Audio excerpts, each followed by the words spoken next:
लखनऊ में पॉल्यूशन की कमी करने को लेकर के इलेक्ट्रिक बसें जो सड़कों पर चल रही हैं, उसमें 35 नई बसें खरीदी गई हैं जो लगभग 1 माह हो गया, लेकिन अभी तक सड़क पर नहीं उतर पाई है। इसमें ज़्यादा जानकारी देने के लिए ARM साहब हमारे साथ मौजूद हैं। सर, जिस तरीके से ये इलेक्ट्रिक बसें खरीदी गई हैं, आखिर रोड पे जो नहीं उतर पाई, 1 माह हो गया, क्या वजह रही? मैं बताना चाहूँगा कि Lucknow city transport service limited यात्रियों को पर्यावरण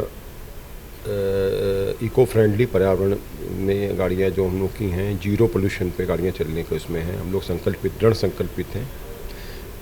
फेम 1 की जो योजना 2019 में आई थी, उसमें सर्वप्रथम हम लोग को 40 बसें मिली थी। इलेक्ट्रिक बसें हम लोगों को ऑपरेट कर रहे हैं, वो हमारे जो 4 मुख्य मार्ग हैं उन पे संचालित हो रही हैं। उपरोक्त के अतिरिक्त लास्ट नवंबर को हमको और फेम 2 की बसें मिली हैं, जिसके तहत हम लोग 65 बसों का संचालन नियमित रूप से कर रहे हैं। और इस समय हम लोग 9 रूट्स हमारे ऐसे हैं जिनको हम इलेक्ट्रिक से संचालित कर रहे हैं। वर्तमान में ये सेवाएं बहुत ही लोकप्रिय हुई हैं यात्रियों के मध्य। उसका मुख्य कारण ये है कि एक तो नॉइस फ्री गाड़ियां हैं, कोई साउंड नहीं है इनमें। दूसरा, प्रदूषण मुक्त हैं, किसी प्रकार का वो भी नहीं है। इलेक्ट्रिक ऑपरेटेड गाड़ियां हैं। इनके लिए हम लोगों ने अपने चार्जिंग स्टेशंस का सेटअप भी दिया हुआ है। दुबग्गा में एक हमने 2 चार्जिंग स्टेशन हमारे ऑलरेडी बने हुए हैं इस समय, जहाँ पे हम लोग फेम 1 और फेम 2 की गाड़ियों को अलग अलग चार्ज करते हैं।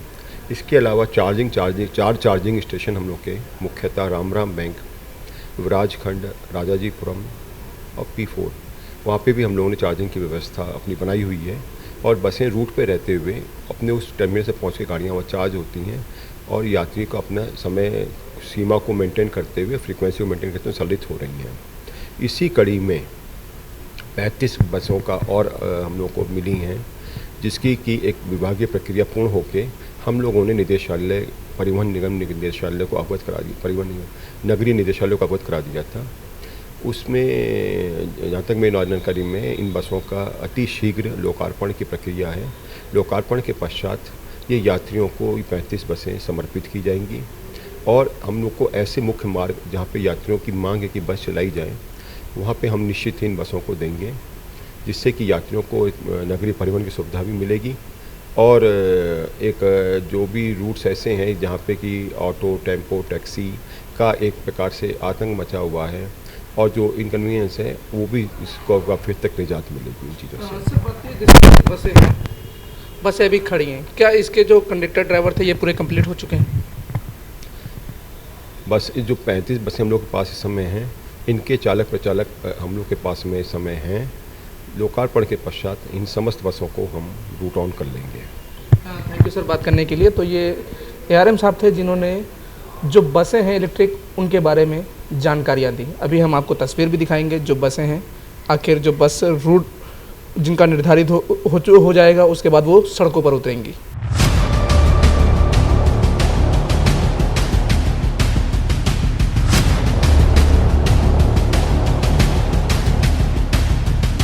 परिवहन निगम की ओर से 35 नई इलेक्ट्रिक बसें खरीदी जा चुकी हैं, मगर महीना भर बीतने के बाद भी ये बसें अभी सड़क पर नहीं उतर सकी हैं। तस्वीरें आपके सामने हैं, ये वही इलेक्ट्रिक बसें हैं जिनको महीने भर हो गया है खरीदे हुए, लेकिन अभी इनका जो रोडों पर नहीं उतर पाना हुआ है, उसकी वजह है कि जो उद्घाटन है, उद्घाटन के बाद ये बसें सड़क पर उतर सकेंगी। क्योंकि इस मामले में जब अधिकारियों से बात की गई तो अधिकारियों का कहना है कि जो मंत्री जी हैं उनसे समय मांगा जा रहा है, समय मिलने के बाद इसका उद्घाटन होगा, तब ये सड़कों पर उतरेंगी।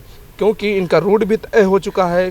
जो बात की जाए बस ड्राइवर और बस कंडक्टर की, वो भी पूरे कंप्लीट हो चुके हैं। उसके बावजूद भी ये अभी सड़क पर नहीं उतरी हैं और ये लगातार यहाँ पर खड़ी होकर धूल खा रही हैं।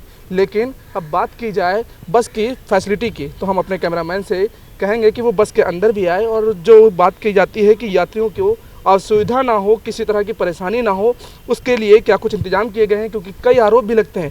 हम बस के अंदर पहुंचते हैं, बस के अंदर आप साफ देखेंगे कि जिस तरीके से कहा जाता है कि यात्रियों से छेड़खानी भी होती है, अभद्र टिप्पणी भी की जाती है, तो उसको लेकर के बाकायदा कैमरा लगा हुआ है।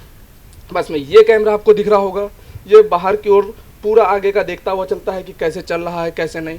दूसरे कैमरे की तस्वीर आप ये देख रहे हैं, इसके साथ ये पूरा अंदर निगरानी कर रहा होता है। ये केवल एक कैमरा नहीं लगा है, इसके साथ आप देखेंगे 2 कैमरे और लगे हैं। एक बीच में कैमरा है प्लस एक बैक में है कैमरा। ये कैमरे पूरी तरीके से अंदर की निगरानी कर रहे होते हैं। तो वहीं ये जो ड्राइवर सीट है, जो ड्राइवर सीट पर बैठते हैं उनको भी यहाँ से निकलने के दौरान उनको बाकायदा चेक किया जाता है कि ड्रिंक तो नहीं किए हैं। और बात की जाए जो गाड़ी है, गाड़ी के बैक में भी एक कैमरा लगा हुआ है, जो बैक हिस्सा भी पूरा देख रहा होता है कि कहीं पर ये गाड़ी लड़ तो नहीं रही।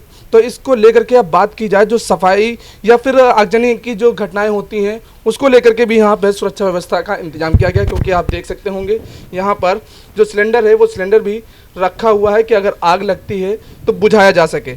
लेकिन जो बसें हैं जो धूल खा रही हैं उसकी भी तस्वीर आपके सामने है। सीटें आप देख रहे होंगे, सीटें पूरी तरीके से धूल में ही हैं, क्योंकि अभी इसकी साफ़ सफाई भी अंदर की नहीं हो पा रही है। बस केवल बाहर ये गाड़ियाँ चमका दी गई हैं।